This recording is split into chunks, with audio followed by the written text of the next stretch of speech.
আসসালামু আলাইকুম। শুরু করছি কৃষি সংবাদ। আপনাদের সাথে আছি আমি মোহাম্মদ রাইহান। এখনকার এই সংবাদ আয়োজন একই সঙ্গে চ্যানেল আইয়ের ইউটিউব চ্যানেল এবং চ্যানেল আইয়ের ওটিটি প্ল্যাটফর্ম আই স্ক্রিনে লাইভ স্ট্রিমিং হচ্ছে। পেঁয়াজের ন্যায্য মূল্য না পাওয়ায় আর্থিক ক্ষতির মুখে পড়েছেন মেহেরপুরের চাষিরা। গেল কয়েক সপ্তাহ আগেই বাজারে পেঁয়াজ ৮০ থেকে ১১০ টাকা কেজি দরে বিক্রি হয়েছে। অব্যাহত দরপতনে এখন বিক্রি হচ্ছে ২৫ থেকে ৩০ টাকা কেজি দরে। ফলে বড় ধরনের লোকসানের মুখে পড়েছেন তারা। মেহেরপুরের প্রতিনিধি গোলাম মোস্তফার রিপোর্ট। চলতি বছর মেহেরপুর জেলায় প্রায় ৭,০০০ হেক্টর জমিতে বিভিন্ন জাতের পেঁয়াজের চাষ হয়েছে। বিঘা প্রতি জমিতে পেঁয়াজ চাষে খরচ হয়েছে ৫০ থেকে ৫৫,০০০ টাকা।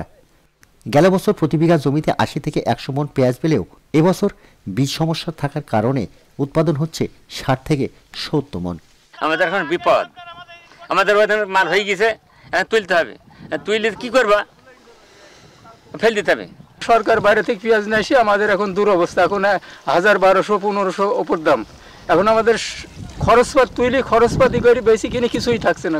চাষিরা বলছেন পেঁয়াজ চাষে উচ্চমূল্যে বীজ, সার, সেচ, কীটনাশক, শ্রমিকের মজুরি, পরিবহন ও অন্যান্য খরচ সহ উৎপাদন খরচ বেড়েছে কয়েক গুণ। ৭৫-৮০ হাজার টাকা বিঘাতে জমিতে লস হয়েছে। চাষি মানুষ আমরা ধরেন লোকের কাছে ধার ঋণ বাকি করি পেঁয়াজ লাগিয়েছি। ৩ বিঘি পেঁয়াজের দাম খরচ টোটাল হয়েছে ২,৭০,০০০ টাকা। এখন বাজার মূল্য যেরকম পেঁয়াজের বাজার, এতে আমাদের পেঁয়াজের লোকসান হয়ে দাঁড়িয়ে যাবে প্রচুর পরিমাণ। সকলে একসাথে পেঁয়াজ উত্তোলন করায় দাম কমে গেছে বলছে কৃষি বিভাগ। একবারে বাজারে না নিয়ে গিয়ে তারা যে ধাপে ধাপে বিক্রি করলে তাহলে মোটামুটি তারা ভালো দামটা পাবে। উৎপাদনের ভরা মৌসুমে বাইরে থেকে পেঁয়াজ আমদানি না করে সরকারি উদ্যোগে পেঁয়াজ সংরক্ষণের ব্যবস্থা করলে লোকসান থেকে বাঁচা সম্ভব দাবি চাষিদের। মেহেরপুর থেকে গোলাম মোস্তফা, চ্যানেল আই। লালমনিরহাটের চরাঞ্চলে মিষ্টি আলু চাষ করে লাভবান হচ্ছেন কৃষক। কম খরচে লাভ বেশি হওয়ায় মিষ্টি আলু চাষে ঝুঁকছেন তারা। চলতি মৌসুমে জেলায় ১৩০ হেক্টর জমিতে মিষ্টি আলুর চাষ হলেও কৃত্রিম সার সংকটে কাঙ্ক্ষিত ফলন নিয়ে কিছুটা শঙ্কিত কৃষক। লালমনিরহাট প্রতিনিধি মিজানুর রহমান মিজুর রিপোর্ট। সদর উপজেলার খাটামারি এলাকায় রত্নাই নদীর চরে মিষ্টি আলুর বাম্পার ফলন হয়েছে। রোগবালাই কম থাকায় এ মৌসুমে শতকে ৩ মণ করে আলু উৎপাদন হয়েছে। স্থানীয় বাজারে এসব আলু প্রতি মণ ১১০০ থেকে ১১৫০ টাকায় বিক্রি হচ্ছে। ৩ মাসের মধ্যেই আমরা এই আলুটা তুলতে পারি, এটা আমাদের কিছুটা আর কি লাভজনক। ১ বিঘা মাটিতে মনে করেন যে খরচা হইতেছে ১৮ থেকে ২০,০০০ টাকা, বিক্রি করতেছি ৯০ থেকে ৯৫, ১ লাখ টাকা পর্যন্ত বিক্রি তোলা যায়। একটা কাঠ প্রতি সাত দেয় ২৫ কেজি, এক বস্তা, যা তুলনামূলকভাবে ৪ ভাগের ১ ভাগও নয়। চরাঞ্চলের মাটি আলু চাষের উপযোগী। এটি পুষ্টিকর খাবার হিসেবে ভাতের চাহিদা পূরণ করতে পারে বলে জানান কৃষি কর্মকর্তা। প্রকৃতপক্ষে সারের যে ক্রাইসিস বলে যে বিভিন্ন পত্রপত্রিকায় যে নিউজগুলো এসেছে, আসলে বিষয়টা ওরকম না।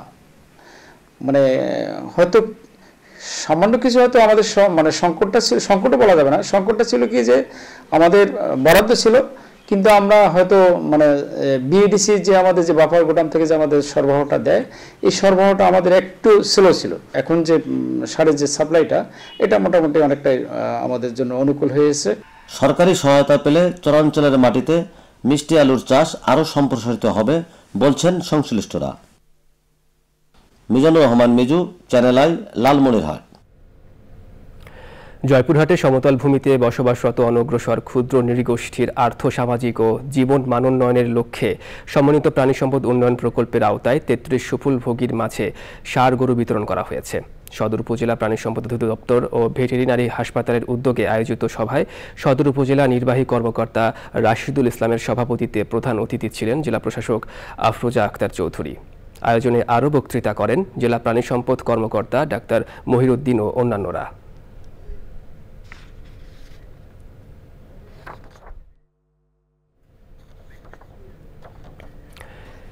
শরীয়তপুরের নড়িয়ায় ৬০ জন কৃষাণীকে চরাঞ্চলের বালু মাটিতে আধুনিক পদ্ধতিতে চাষাবাদ বিষয়ে দিনব্যাপী প্রশিক্ষণ দেওয়া হয়েছে। বাংলাদেশের চর এলাকায় আধুনিক কৃষি প্রযুক্তি সম্প্রসারণ প্রকল্পের আওতায় প্রশিক্ষণে বালু মাটিতে কুমড়া, তরমুজ চীনাবাদাম, গোল আলু, মিষ্টি আলু, ভুট্টা ও মরিচ সহ মালচিং পদ্ধতিতে সবজি আবাদ বিষয়ে প্রশিক্ষণ দেওয়া হয়। প্রশিক্ষণ অনুষ্ঠানে প্রধান অতিথি ছিলেন কৃষি সম্প্রসারণ অধিদপ্তর শরীয়তপুরের উপপরিচালক মোস্তফা কামাল হোসেন।